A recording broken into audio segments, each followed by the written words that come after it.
A day after the UN Security Council adopted a resolution demanding immediate ceasefire in Gaza, the Hamas leader Ismail Haniyeh traveled to Iran to hold talks with officials. Iran's supreme leader Ayatollah Ali Khamenei and the Iranian foreign minister Hossein Amir Abdollahian met with the leader of the Palestinian Islamic Resistance Movement. Following his meeting with the Iranian foreign minister, Haniyeh told the media said Israel was facing global isolation.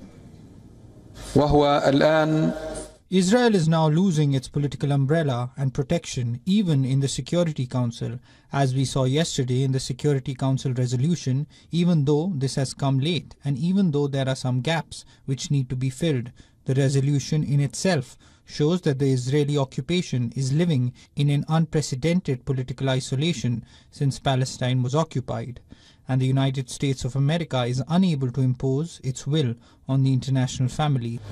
Earlier,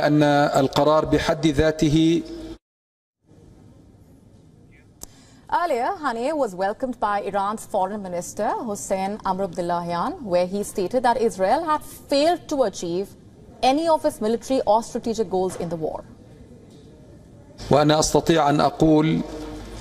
I can say that despite the heavy and horrific costs that the Palestinian people and Gaza are paying, the Zionist entity has failed to achieve any of its military or strategic goals.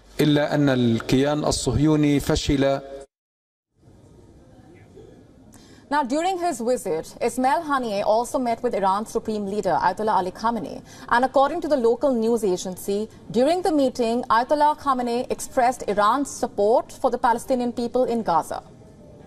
As mentioned earlier, the Hamas leader's visit to Iran comes after the UNSC adopted a resolution on Monday demanding immediate ceasefire in Gaza during Ramadan. The resolution won 14 votes in favor among the 15 members of the Council. The US, which had previously vetoed 3 draft resolutions calling for ceasefire, had abstained from the vote. It was America's absence that allowed the draft to pass. This would be the first Security Council resolution that demands or calls for a ceasefire in Gaza after the flare-up of the Israel-Palestine conflict in Gaza on the 7th of October 2023. And since then, some 32,333 Palestinians have been killed. Nearly 75,000 Palestinians have been injured. Washington's decision to abstain from the UNSC vote has widened cracks between the US and Israel.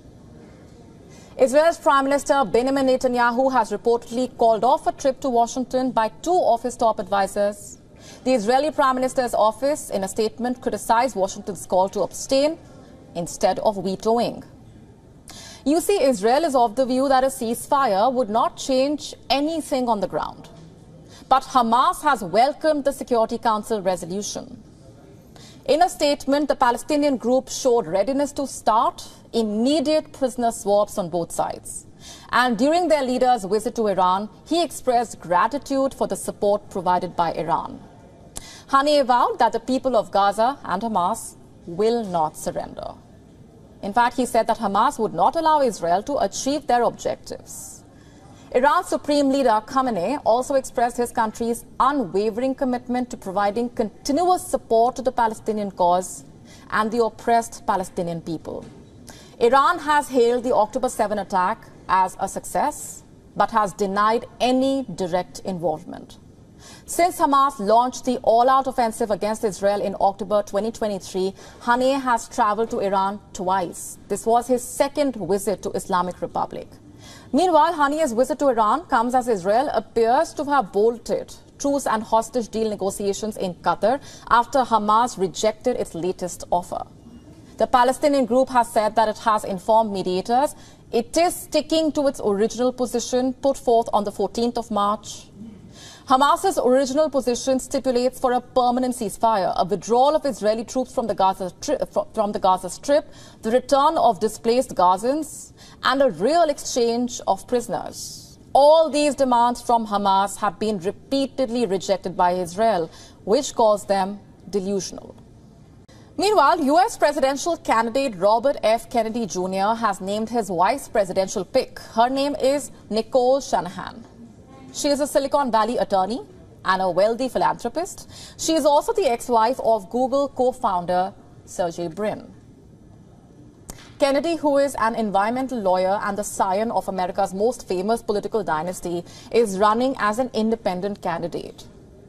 Now, he has his running partner, Nicole Shanahan, with him. Let me just tell you a bit more about her. She has never held office and has little background as far as politics is concerned. Shanahan grew up in Oakland. She has described her childhood as difficult and at times violent. Her father was diagnosed with schizophrenia. Her family often relied on government welfare. She later attended law school to become a patent attorney and married an investor from the Bay Area. But this marriage ended in divorce in 2015. And after this, she met Sergey Brin at the Wanderlust yoga retreat. And soon the pair started dating and got married in 2018. But it was the controversy around her divorce with Brin in 2021 that made headlines. Western media reported that Shanahan had an affair with Brin's own friend, Elon Musk, apparently. The two had a falling out, but Shanahan and Musk never agreed to having an affair. In recent months, Shanahan became a major backer of Kennedy's campaign. She even agrees with his views on the environment and vaccines. For those who may not be aware, Robert F Kennedy Jr. is a prolific anti-vaxxer.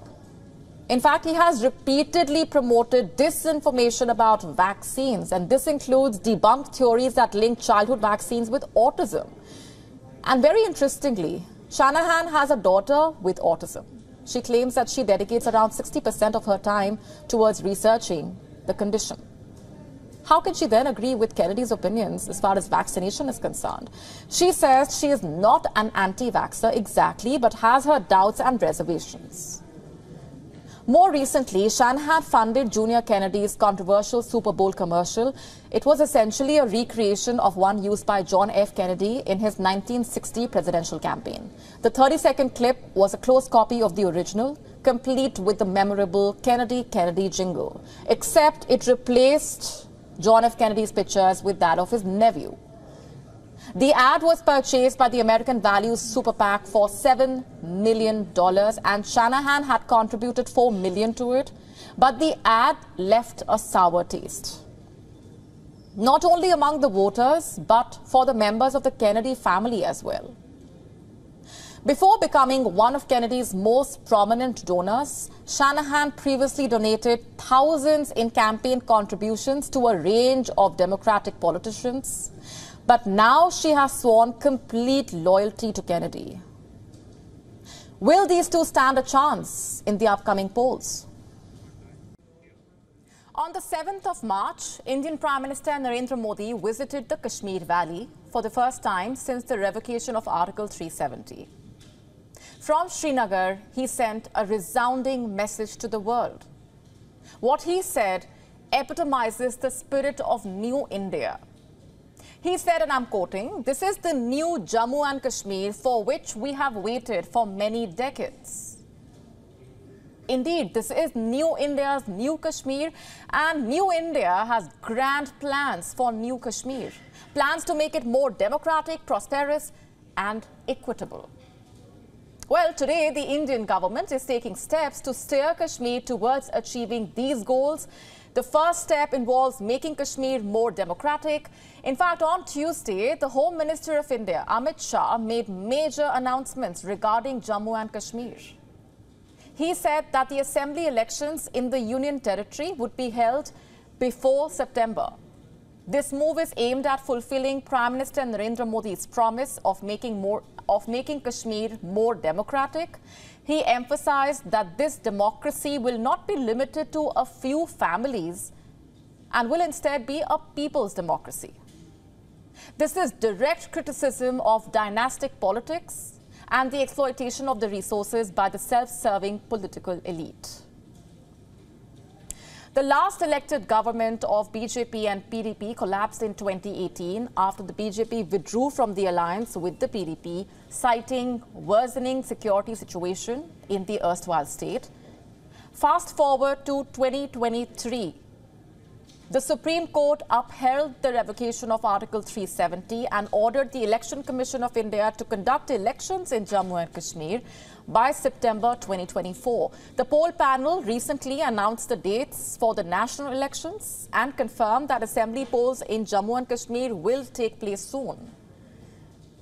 The next step on the government's new Kashmir agenda would be to make it prosperous, more prosperous. Thanks to a massive drop in terror cases, the government is now planning to revoke a law that gave special powers to the security forces stationed in Jammu and Kashmir. Amit Shah has said that the Indian government will soon consider revoking the Armed Forces Special Powers Act, called AFSPA, 34 years after it was implemented in Jammu and Kashmir. The law, by the way, has been a bone of contention for a long time. It basically gave special powers to the armed forces battling militancy in the valley. And now the Indian minister has said that the central government would consider revoking the law. The Home Minister said, and I'm quoting, "We will also think of revoking AFSPA." In fact, speaking to an Indian news agency, Amit Shah said that the government was planning to pull back troops from the Union Territory. He said that law and order would be left to the Jammu and Kashmir police to handle alone. Now, this is big. It's a step towards a new Kashmir. You see, AFSPA, which granted special powers to security forces, was first enacted in Jammu and Kashmir during a time of unrest in the region. The law allowed the armed forces personnel to search, arrest, and even use firearms if necessary for the maintenance of public order in disturbed areas. Currently, the Armed Forces Special Powers Act is still in effect in Jammu and Kashmir, although it has been removed in 70% of the areas in the northeastern states. The revocation of AFSPA will lead to a new confirmed stature of Jammu and Kashmir on the global stage as a peaceful region. Its removal would script a new chapter in the history of the valley, once considered a hotspot for Pakistan-sponsored terrorism. Despite Pakistan's efforts to destabilize the region, the government has been able to improve the overall security situation in the valley, and a lot has been achieved in this regard. Stone pelting incidents have been reduced, and there has also been a sharp decline in terror incidents. According to the Home Minister Amit Shah's statement, in December 2023, there has been a 70% decline in incidents of terrorism. Not just that, Jammu and Kashmir has also seen a 72% drop in deaths of civilians due to terrorism. Since 2022, the Jammu and Kashmir administration has been collating data on law and order, including incidents of stone pelting. While in 2010, there were over 2,000 incidents of stone pelting. In 2023, there were 0 incidents of stone pelting. All thanks to India's action against Hurriyat leaders, the crackdown on terror funding and terror financing. Not just that, it's almost after 3 decades that schools in Jammu and Kashmir are functioning without being forced to shut down due to the hartal calls by the separatist groups. You can move around the Union Territory without the fear of being caught in stone pelting. That era of closures, curfews, fear is slowly but surely fading away. You see, the situation in Kashmir was created by Pakistan's support to terrorism. No matter what Islamabad tells the world, Pakistan's support to cross-border terrorism was not only a bid to unilaterally change the status quo on the ground, but also undermine India's secular fabric. Forget fixing its own house. The neighbor has always been busy providing safe haven to terrorists and trying to dismantle peace in the Kashmir Valley. But new India is having no more of that. The progress being made in Jammu and Kashmir is a slap in the face to Pakistan's efforts. All these years of exporting terror, what did it get them? An economy in tatters, a society in peril, rise in terrorism, all troubles of its own making. Animosity with India has cost Pakistan dearly, and now there is an admission of guilt in Pakistan. A minister of Pakistan's newly formed government is pushing for normalizing ties with India, indicating a potential shift in diplomatic stance. The Pakistan foreign minister has said that Islamabad will seriously consider restoring trade ties with India. It has been suspended since August 2019. According to Pakistan media reports, the minister said, and I'm quoting, "We will seriously look into matters of trade with India." Not just the foreign minister, by the way, the federal minister for maritime affairs, Qasar Ahmad Sheikh, also talked about the pressure that the Pakistan government is facing from businesses in the country to resume trade with India. Even former Prime Minister Nawaz Sharif has on numerous occasions pushed for better ties with India. Pakistan, which downgraded its diplomatic ties with India after the Indian Parliament's abrogation of Article 370, has been struggling to pay back its external debts due to slower economic growth and a lack of new investments. In short, basically, Pakistan shot itself in the foot with its own policies.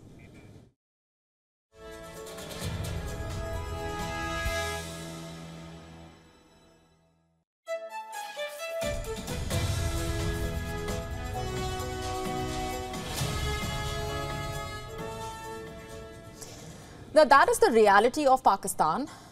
But what is India's stand? India has time and again reminded Pakistan Jammu and Kashmir is an integral and inalienable part of India. So in a nutshell, India's position is very clear and not changing. Talks and terror cannot go hand in hand. And that is new India's new Kashmir.